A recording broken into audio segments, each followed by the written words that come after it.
नमस्कार दोस्तों, मंथन के आज के प्रोग्राम में एक बार फिर आपका स्वागत है।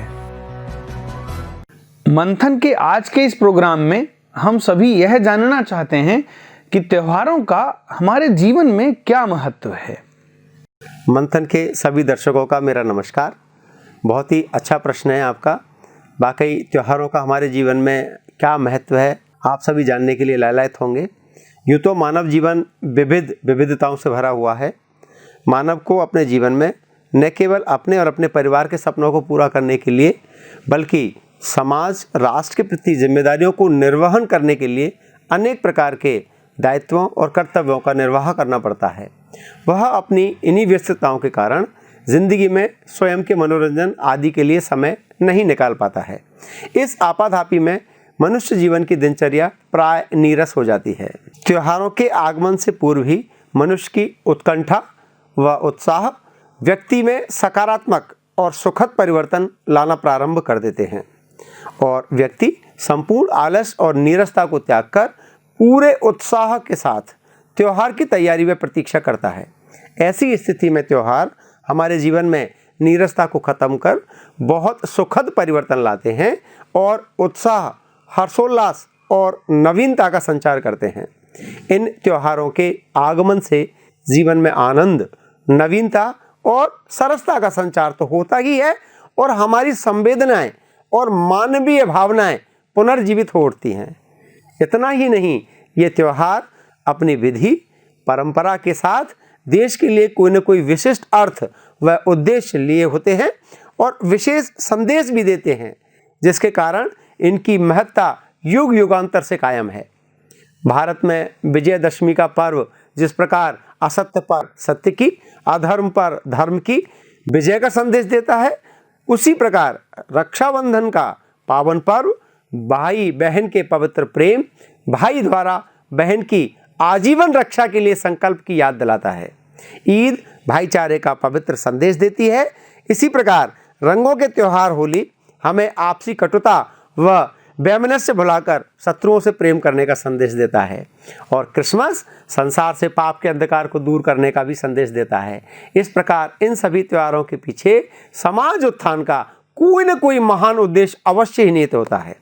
दीपों का त्योहार दीपोत्सव, दीपावली हर एक के दिल में उत्साह व खुशी लाता है। इन धार्मिक सामाजिक त्योहारों के अतिरिक्त हमारे राष्ट्र में कई राष्ट्रीय पर्व भी हैं, जैसे स्वतंत्रता दिवस, गणतंत्र दिवस और कई महापुरुषों की जयंतियां, जो हमें उन अमर शहीदों की गौरव गाथाओं की याद दिलाते हैं जिन्होंने देश की आज़ादी के लिए अपने प्राण हंसते हंसते न्यौछावर कर दिए। इन त्योहारों पर हर भारतवासी का यह संकल्प होता है कि वह देश की एकता, गौरव और इसकी अखंडता को बनाए रखने के लिए हमेशा तैयार रहेगा। इस प्रकार हमारे ये राष्ट्रीय पर्व समस्त भारतवासियों को एक सूत्र में पिरोए रखते हैं। इस प्रकार हम देखें तो हमारे त्योहारों का धार्मिक, सांस्कृतिक, आध्यात्मिक हर दृष्टि से महत्व है और ये त्योहार हमारी सांस्कृतिक विरासत और राष्ट्रीय गौरव भी हैं। ये हमारी भारतीय सांस्कृतिक परंपरा और राष्ट्रीय सभ्यता के प्रतीक तो है ही, अपितु हमारी राष्ट्र की सांस्कृतिक धरोहर भी हैं। इनके माध्यम से मनुष्य और समाज की प्रकृति, उनकी दशा की झलक स्पष्ट रूप से देखी जा सकती है। ये हमारे पारिवारिक, सामाजिक, राष्ट्रीय एकता को बनाए रखने में महत्वपूर्ण भूमिका अदा करते हैं। इन त्योहारों की अच्छाइयाँ और इसमें निहित उच्च आदर्शों को अपनाकर देश का यूथ उत्तम चरित्र का निर्माण कर सकता है। हमारे देश में कई धर्मों, संप्रदायों और जातियों के लोग निवास करते हैं। हर एक धर्म, जाति, संप्रदाय की अपनी एक अलग सांस्कृतिक विरासत होती है, जो भिन्न भिन्न त्योहारों के माध्यम से प्रकट होती है और इसकी विविधता इतनी अधिक है जो हमारे देश में साल भर इन त्योहारों का सिलसिला चलता रहता है और या यूँ कहें कि भारत देश त्योहारों का देश ही बन गया है। ये त्योहार इन विविधताओं को एकीकार करने में महत्वपूर्ण भूमिका अदा करते हैं। भले ही भारतीय त्योहारों का स्वरूप अलग अलग हो, भिन्न भिन्न हो, इनके मनाने की विधियां भी अलग अलग हो, परंतु इन सभी त्योहारों का मूल एक ही है और यही हमारी भारतीय संस्कृति का भी मूल है, जो हम समस्त भारतवासियों को एक सूत्र में पिरोए रखता है। ये त्योहार हमारे जीवन में खुशी, उल्लास, नई ऊर्जा का संचरण तो करते ही हैं। और यहाँ मैं यह भी बताना चाहूँगा कि ये त्योहार मनुष्य के नैतिक गुणों का भी विकास करते हैं। ये त्योहार हमें करुणा, दया, सरलता, आपस में प्रेम, परोपकार, सद्भावना, आतिथ्य संस्कार जैसे नैतिक गुणों का विकास करने के साथ साथ हमें भावनात्मक संबल भी प्रदान करते हैं। त्योहारों के इन अवसर पर हम गरीबों, भूखों आदि को भोजन और वस्त्र बांटते हैं। इससे सामाजिक समरसता आती है। इस भागदौड़ भरी जिंदगी में नित नई चुनौतियों के कारण आई व्यस्तताओं की वजह से परिवार के सदस्यों, पड़ोसियों, इष्ट मित्रों और रिश्तेदारों को वक्त नहीं दे पाते हैं।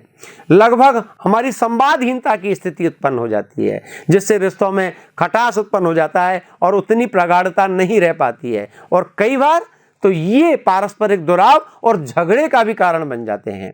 ये त्योहार ही है जो इन संबंधों को पुनर्जीवित कर देते हैं और हम अपनी कटुताओं और द्वेषताओं को भूलकर एक दूसरे के गले मिलकर एकीकार कर लेते हैं। दुर्भाग्यवश इन त्योहारों के अवसर पर कई लोग अपनी किस्मत आजमाने की दृष्टि से जुआ और सट्टा खेलने लगते हैं और कई बार यह लत त्योहार विशेष तक सीमित न रहकर वर्ष पर्यंत हो जाती है, जिससे न केवल स्वयं को बल्कि पूरे परिवार को संकट में डाल देती है। इन दिनों दोस्तों के साथ मदिरापान, अन्य नशे भी देखने को मिलते हैं और इन दिनों में की गई यह गलती कई बार स्थायी लत बन जाती है। धार्मिक उन्माद, ध्वनि प्रदूषण, वायु प्रदूषण आदि का बढ़ावा भी प्राय इन दिनों में देखने को मिलता है। मेरा आप सभी से आग्रह है कि इन त्योहारों की मूल भावना के साथ सादगी और पवित्रता से इन्हें मनाया जाए। हम सभी भारतीय नागरिकों का यह कर्तव्य है कि अपने निजी स्वार्थों से त्योहारों की छबिल को धूमिल न होने दें और ऐसे तत्वों का बहिष्कार करें जो इनकी गरिमा को धूमिल करने की चेष्टा करते हों। वर्तमान में सोशल मीडिया के कारण यह महत्वपूर्ण परिवर्तन आया है कि अब हमारे क्षेत्रीय त्यौहार जैसे गणपति पूजा, गुजरात का गरबा, बिहार की छठ पूजा, पोंगल आदि राष्ट्रीय त्यौहार जैसे बन गए हैं और व्यापक रूप में मनाए जा रहे हैं, जिससे इन त्योहारों का महत्व और भी बढ़ गया है। अंत में मैं आप सभी से यह अनुरोध करूंगा कि इन त्योहारों को उनकी मूल भावनाओं के साथ तो मनाएं ही और बच्चों के साथ हंसमुख पल बिताएं, उनकी आशाओं अपेक्षाओं को पूरा करें और उन बच्चों को ऐसी यादें दें कि वह उनके जीवन में एक अमिट छाप बन जाए। और वृद्धों को सम्मान देकर उनके साथ बैठकर बातें करें ताकि उनके जीवन की पुरानी बातें उनको पुनः याद आ जाएं और उनको एक संबल मिले और परिवार में एकजुटता का भाव आए। धन्यवाद।